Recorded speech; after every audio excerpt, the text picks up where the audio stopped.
Welcome back to the Deep Dive. Today, we're digging into a real sporting thriller, Oh, yeah. a T20 international cricket match. Now, usually think high scores, right? Mm-hmm. But this one, Scotland versus Nepal in Glasgow, 2025 Tri-Series. Okay. Well, it was incredibly low scoring, under 100 runs for the first innings, Mm-hmm. but it somehow turned into this absolutely edge-of-your-seat finish. Right, and that's the fascinating thing. This wasn't just some random game either. No. No, this was the actual final match of that tri-series. Yeah. So, the stakes were sky high. Ah. And it just goes to show, sometimes the really dramatic games, they're not about massive sixes, but about, pure tension. Right. Individual moments of brilliance under pressure. Exactly. Okay, so let's break it down. Scotland batted first, Mm-hmm. and it wasn't easy for them. Looked like a tricky pitch. Seems like it, yeah. They were bowled out for just 97. 97. Wow, that is low for T20. It is, but you got to give credit to George Leask. He managed to score 46 of those runs. So pretty much half the team's total almost. Basically, yeah. It was a really key contribution in what was, a pretty tough innings overall. It gave them something. Definitely something to defend, however small. But you have to talk about Nepal's bowling then. Oh, absolutely. Sandeep Lamichhane. Phenomenal. Just phenomenal. The figures were, well, exceptional. 4 wickets for just 11 runs. 4 for 11. I mean, that's just devastating for the batting side. Totally. It completely stifled them, choked the runs. Yeah, he basically set the stage perfectly for what sounded like it should be a straightforward chase for Nepal. You'd think so, wouldn't you? Yeah. 98 to win.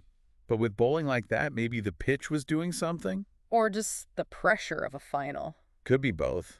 Because Nepal's chase, well, it turned into an absolute nail-biter. Ah, some not so straightforward then. Not at all. It genuinely came down to the wire, like the absolute final ball. No way! Really? Yeah. Picture the scene. The tension must have been incredible. They needed runs off the last ball, and they got them. Oh. Finished on 98 for 8.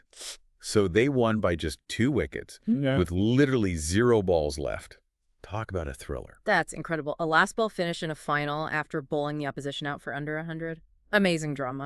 Exactly. But, connecting this back, that win wasn't just about this one match, dramatic as it was. Right, you said it was the final. Yeah.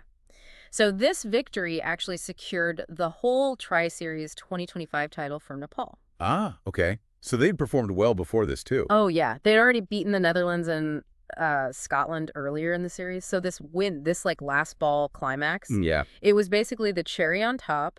It cemented their dominance across the whole tournament. It showed real momentum. Right, so it puts that single moment into a bigger context. Makes sense. Definitely. So when you think about this match then, low score, nail-biting chase, decided right at the end, what does it sort of tell you about competitive sport generally? Especially T20, which everyone thinks is just about hitting boundaries. How does a drama like this happen on such, small margins? Well, I think it's a perfect example of unpredictability, isn't it? But more than that, maybe it shows how T20 isn't just one thing. How do you mean? Yes, big hitting is part of it. But a game like this highlights how crucial individual skill under pressure is.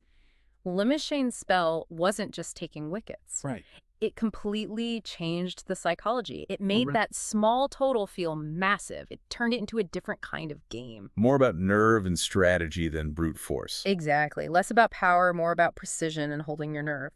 His performance created this intense pressure cooker. Yeah. It proves, I think, that real drama, that edge-of-your-seat stuff, it doesn't always need huge scores. It needs high stakes and immense pressure, even on tiny margins. These two think. It does. Maybe you start looking differently at other sports too, right? Where else do you find that kind of hidden tension in games that maybe don't have those headline-grabbing scores? Something to ponder.